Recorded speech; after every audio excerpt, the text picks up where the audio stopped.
don't know. What do you think? I think I need a bigger net for the Jeep. That one doesn't quite cover it all. Well, we're in, so let's get set up because as you can see, the sun's going down.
Now see, when I was finishing up, camera shot looked a lot darker than that.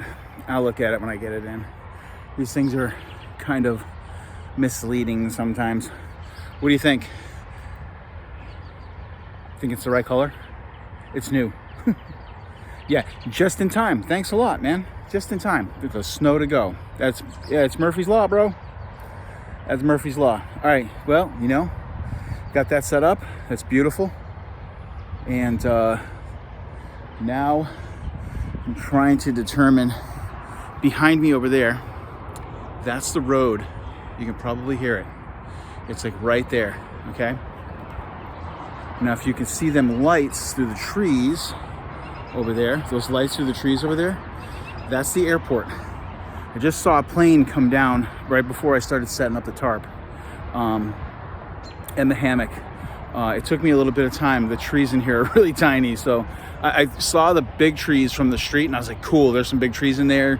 They look like they're semi-close together. I should be fine. Yeah, well, you know, should have came in here and took a look around. But what I did was, is I drove up in here. There's the sunset. Beautiful. I drove up in here and I parked the Jeep and I put a camo net over it. I think I'm gonna have to get a bigger camo net.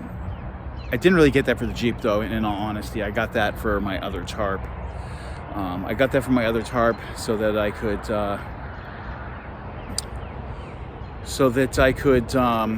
throw it over the tarp or the tent as I needed to give me a little bit of cover. So this is going to be my welcome back video to season 2. So going out of season 1, coming out of winter, going out of season 1 in wintertime, it was brutal, and this was recorded, in all honesty, on the tail end of that season, and so it may still be brutal. I have no idea. There's that, but we'll see. This is season 2, going into season 2. I got some big plans and I really hope to implement them. But one of the things that I don't want to do is I don't want to put out an inferior product. I feel like I'm capable of doing better. I feel like I'm capable of really doing a good job. And I really feel like to do anything but that for you it's not right, because that's not why you like my videos, because they're a little bit different. I'm not saying they're better. I'm not saying they're worse. I'm just saying they're different. I have more than enough friends in the Stealth Camping Alliance. And if you haven't checked out the videos from my friends in the Stealth Camping Alliance, you need to do so. Go to #Stealth Camping Alliance. And if you are out there making content regarding stealth camping, then you need to join the Stealth Camping Alliance. Really entertaining content, and everybody is just a little bit different and just a little bit above the rest. And you know what? And those that aren't, they take their ball and go home. right? They make a whiny cry, "I'm leaving" announcement. No one cares, dude. And they insult a couple people on their way out the door and they go. That's fine. That's okay.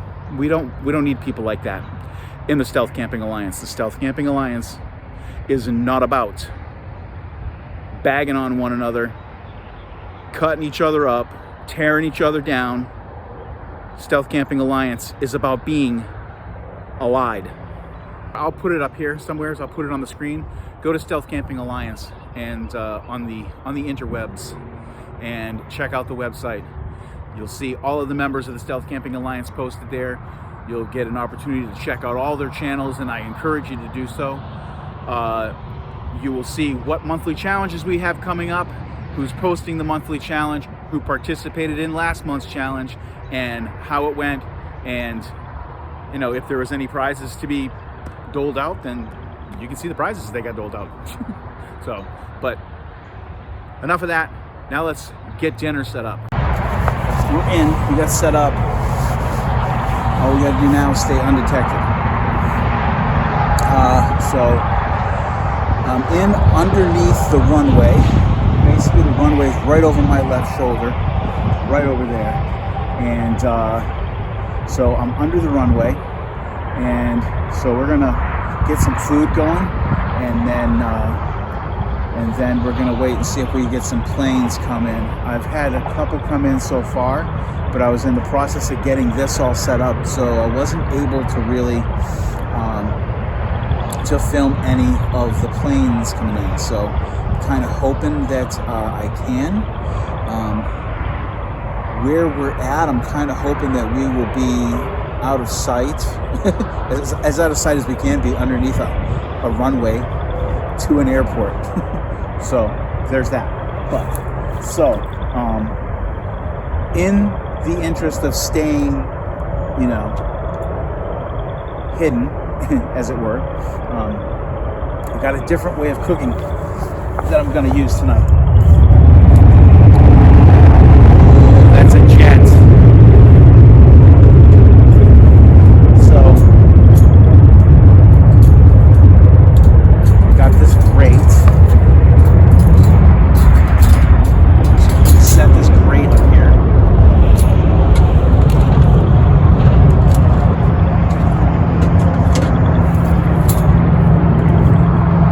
So we have a platform, and I have this. This is my my improvised stealth cooker.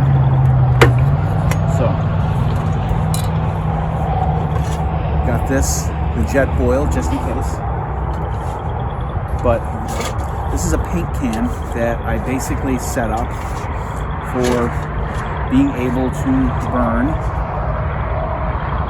a alcohol stove. So you light the alcohol stove. Once it's inside of here, it's got a little bailer on it to pick it up or to hang it if you need to.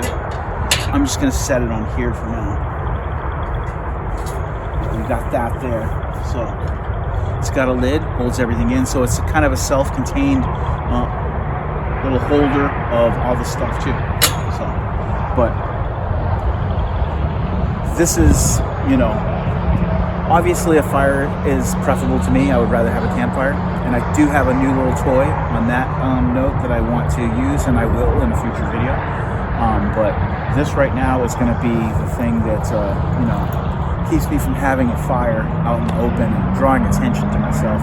As you may know, I work for a food company delivering produce. And so in my travels, I get varied opportunities to talk to chefs and find out, you know, how to cook things, how they prepare things. And so, you know, I take that opportunity to, you know, ask questions and learn things from them as I go. And one of the things that they do is they use these alcohol cookers to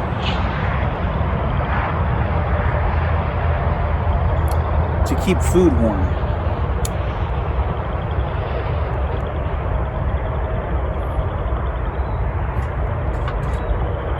what they do is they put it underneath a little hot plate.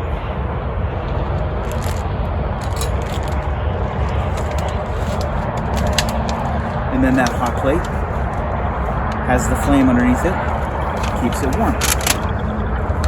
Much like this. So, what I'm going to do is I'm going to be employing the same trick that I used when I did the stealth camp in the refrigeration truck. And I'm going to put this macaroni and cheese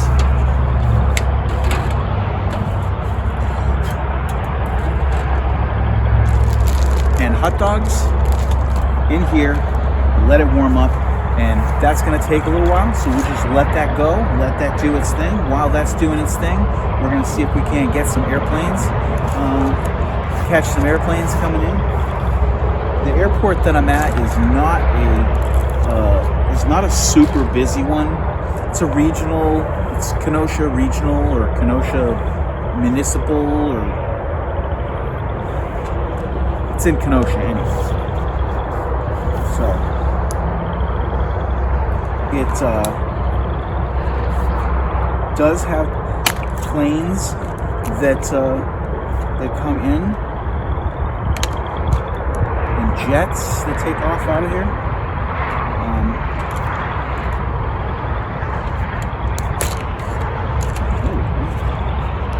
Stick that in the bucket.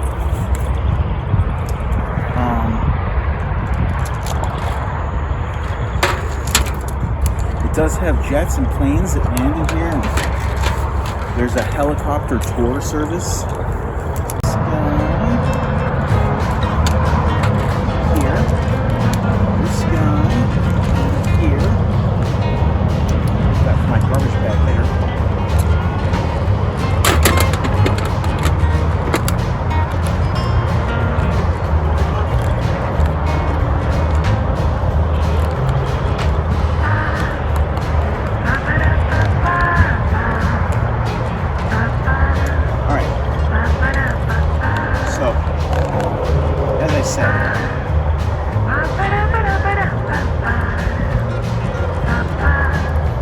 This is pre-cooked.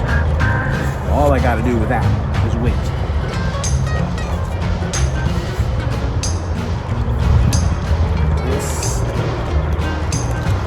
All of this will go in my garbage bag here.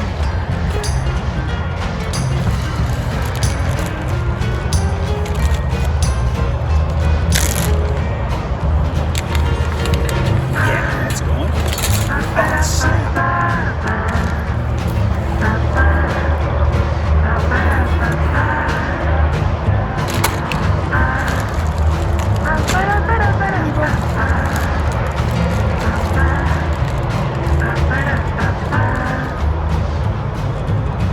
Okay, we're on our way now. It's already sizzling.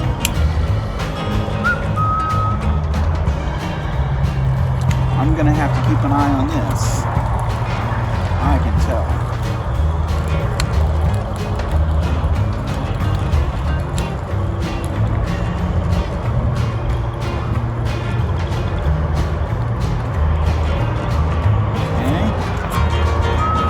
Sanitary, I know.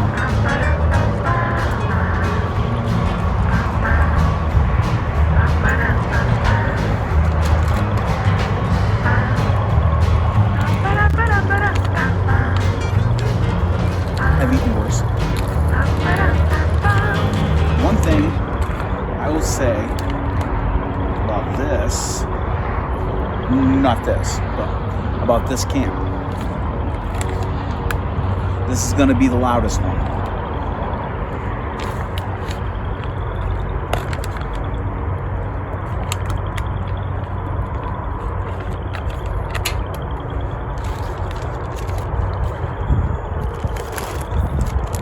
The bridge challenge is not that far from here.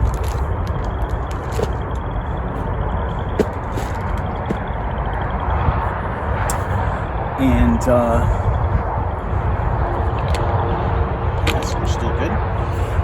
the bridge challenge was not far from here, and it was a ways away from the road, down in the I guess it's a drainage ditch that ran along the side of the field. This area, like a lot of my other areas, really wet. But there used to be, the airport is over here. Behind you, over there, there used to be apparently a dog betting track, a casino, I guess, if you will. So, and they tore that down, and that is now under construction. And so this area over here, I think this used to probably be like either parking or lawn over here, but it's been allowed to just grow up, and it's all weeded. They've been, the Kenosha Police Department likes to sit out there on the street where I pulled in, and they like to sit out there and I guess make sure that no one's sneaking in here and dumping stuff. There are no trespassing signs, so I have to assume that it's, other than dumping things, they probably don't want you camping in here, but I'm not breaking any rules to the best of my knowledge, so, well, it's got to be 5:30 somewhere, right? So, I hear you saying, Michael, what's the beer? Good question, my friends. Good question. What I have here is, I have a Maplewood Brewery. This is Maplewood Brewery Son of Juice IPA. This is a hazy IPA. It's a healthy ABV, as most hazy IPAs are. It's kind of a mango or melon yellow kind of look in the glass. Again, I'll post a picture so you can see what it looks like in the glass. But, cheers, everybody. Here we go. Oh yeah, I can smell the pineapple in that. Well, now when I say I smell the pineapple in it, I mean that I smell pineapple. I don't mean that there's actually pineapple in it, but it has kind of a fruity kind of a nose to it when you smell it. So it smells kind of like pineapple or mango. This one's kind of more pineapple. Definitely more pineapple.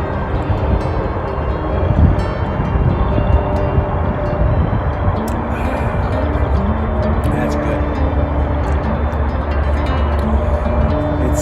It's got a nice mouthfeel to it.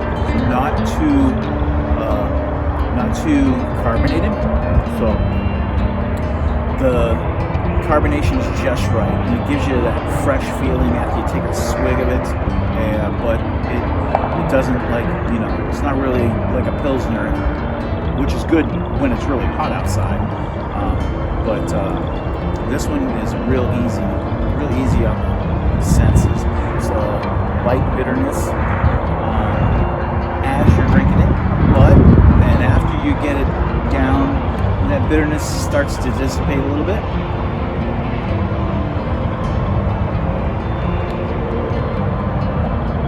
Yeah.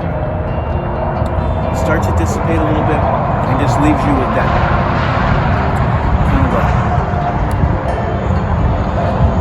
a sweet tang in the roof of your mouth, the back of your tongue. So it's nice. It's a nice beer. Maplewood Brewery, Son of Juice. I believe it's out of Ravinia, Illinois.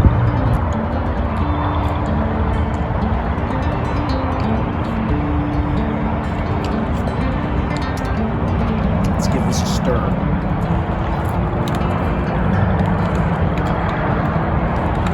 Don't want it.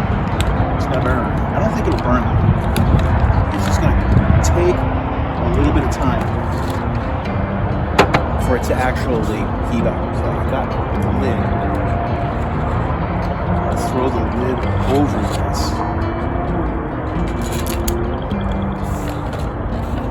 take that shit.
Alright, well, I'm back here.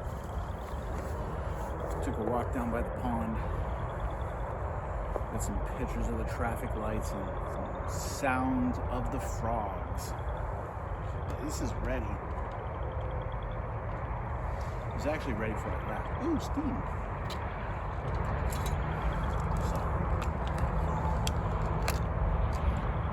Ooh, that's nice and warm. Ooh, that's hot. Ooh, that's hot. Set it on my lap.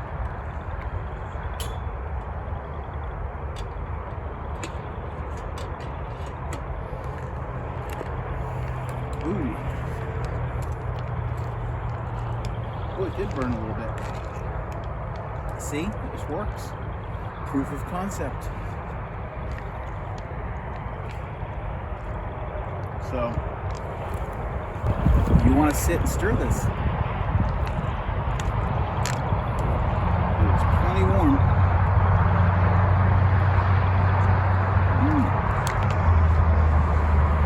I had to put my jacket on and my scarf. Temperature's going down.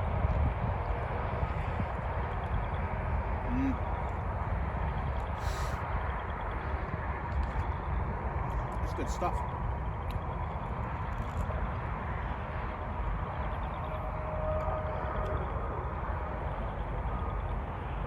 There you go. Who needs a microwave? Not this guy.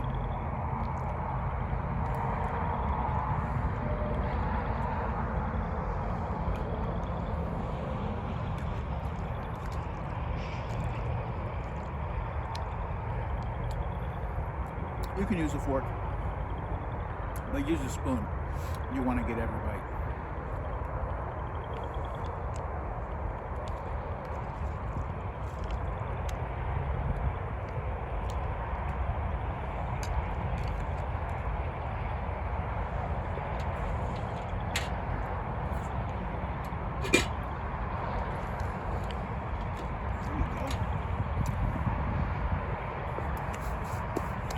Ooh, that's good. That's good stuff. Yeah, smoking. Not smoking, steaming.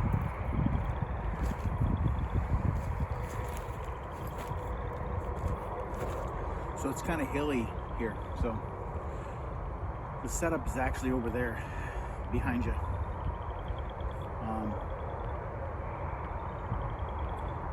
Apparently these are like piles of, well, they were piles of like dirt or whatever that were dumped in here by dump trucks. I'm gonna say years ago.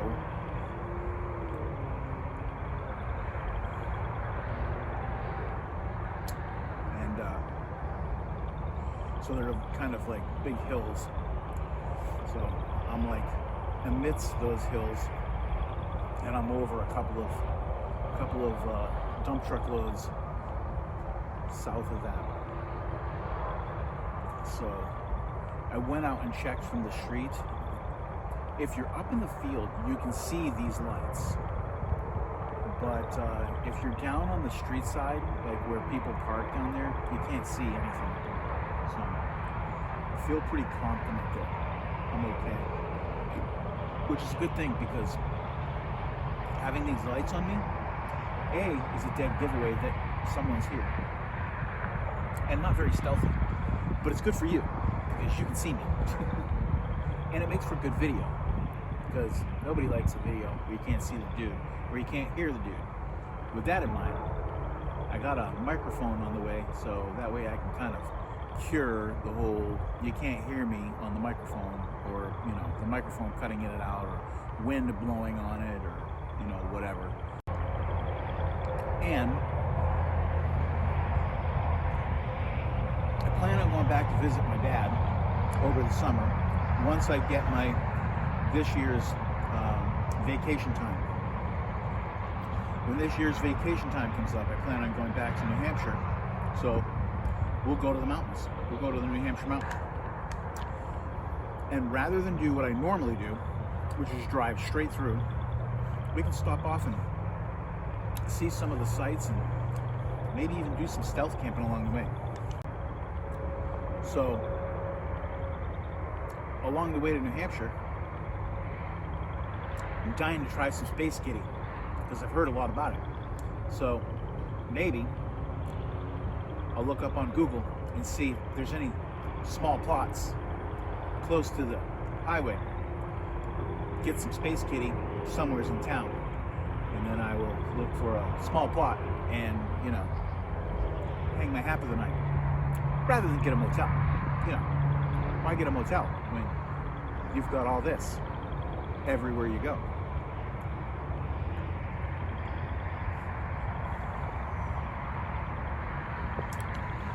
And I know there's got to be some small plots available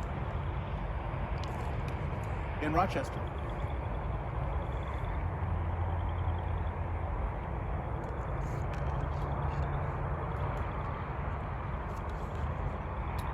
See what I did there?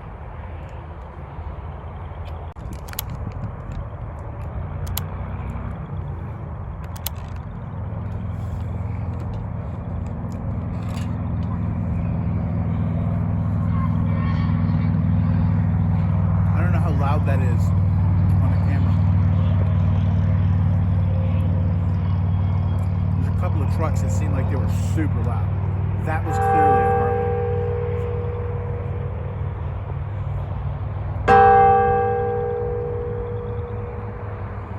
So, no matter where you go, there you are.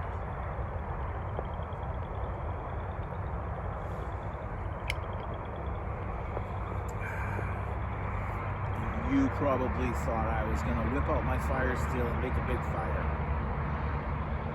Not today, my friends. Not today.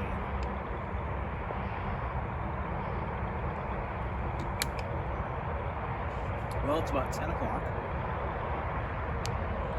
I've made multiple trips street side to assess the likelihood of me being detected, and thus far I'm pretty confident. So it's about 10 o'clock now.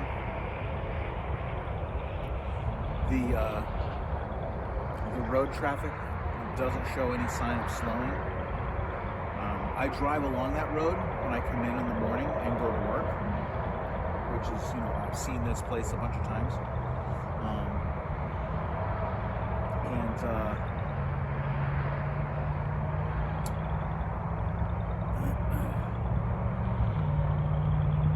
In the morning, in the early morning, when I come into work, it's not like this.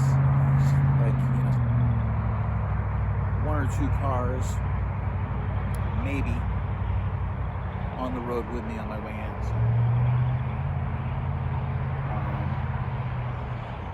I'm on the industrial side of Kenosha, over by the airport. So there's a lot of trucking business, shipping, factory,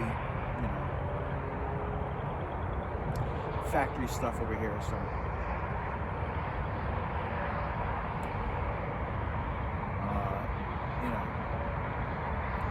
this traffic probably won't die down until the small hours of the morning, 1-2 o'clock-ish.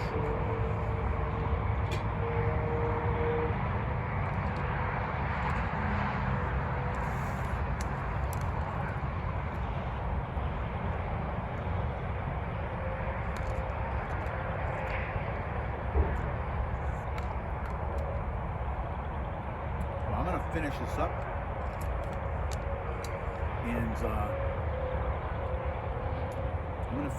up, and then I am going to get this all cleaned up, because I don't want any visitors in the night looking for a free lunch. And I will see you when we're ready to turn in. All right, well, I'm all tucked in for the night, so.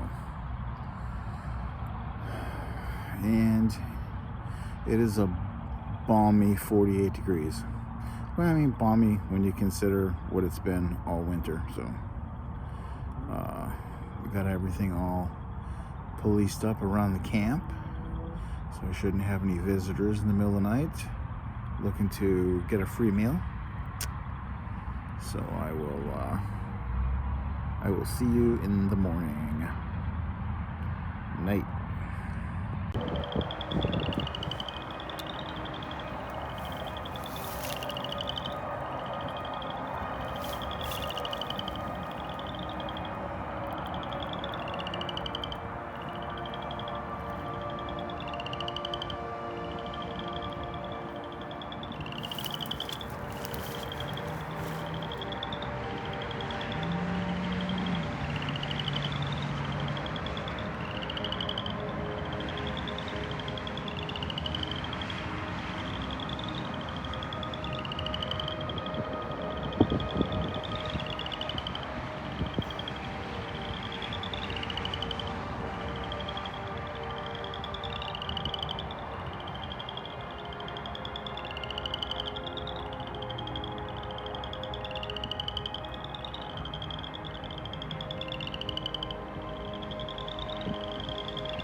Good morning. Ladies and gentlemen, boys and girls, ducks of all ages. Hold on. Okay, sorry. I have set a timer so that I can make sure that I'm time-lapsing at the right time and not wasting battery to get the sunrise.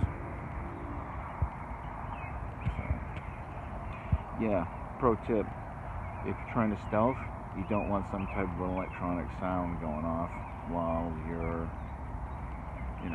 out in the woods. Kind of gives you away. So I set my phone. Okay, two things. It's, too early in the morning for me to be thinking, but I'm going to pass this out to you because I just thought of it. If you need to have your phone, or if you're using your phone, or if you have your phone with you, and you don't want some type of notification or alarm or ring tone to bust you out, while you're stealthing, and set your notification sound to something that is location appropriate. Yeah, I'm up by a pond in the woods, and generally in the woods, depending on where you are, of course. Ducks, they're normal. People hear them all the time. Don't think twice about it. I mean, here I could have said it as a motorcycle. Nobody would have known the difference. They would have been like, it's a motorcycle in the woods. Oh, yeah, well, that's probably the other side of the woods. Whatever. But, so that's pro tip number one. Set your notification tone to something that's location appropriate, like cricket, make it a cricket, make it a duck. If you're really slick, you can get some sound from some place that you go to or that you're going to be at that's in the area, record it with your phone, turn it into a ringtone. You're a genius. You're a genius. Okay.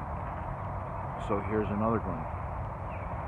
Because I've done it. If you check out my video on, I believe it's the bike path, stealth camping bike path. It's in my stealth camping playlist. I lost my phone in the woods, in the dark. What do you do? What do you do? Well, I'll tell you what you do. You set a timer on your phone to go off with a duck quacking, and that duck will quack until you shut him off. So you set a timer on your phone for 15 minutes. And then if your phone bounces out of your pocket and you don't realize it, and then you go, oh my God, I lost my phone, and you backtrack, all you have to do is backtrack along your trail to a place where you should be able to hear the duck when it starts quacking, and then you just follow the sound of the duck. It's kind of like Hansel and Gretel leaving breadcrumbs, only for your ears. They're breadcrumbs for your ears. So take it from a guy who knows. Don't lose your phone in the woods. It doesn't pay to lose your phone in the woods, kids. But if you're smart, and now that I've done it, now I know, I'm going to set a timer on my phone when I go walking in the dark in the woods. So in that way, if I drop my phone because I didn't secure it well enough, there you go.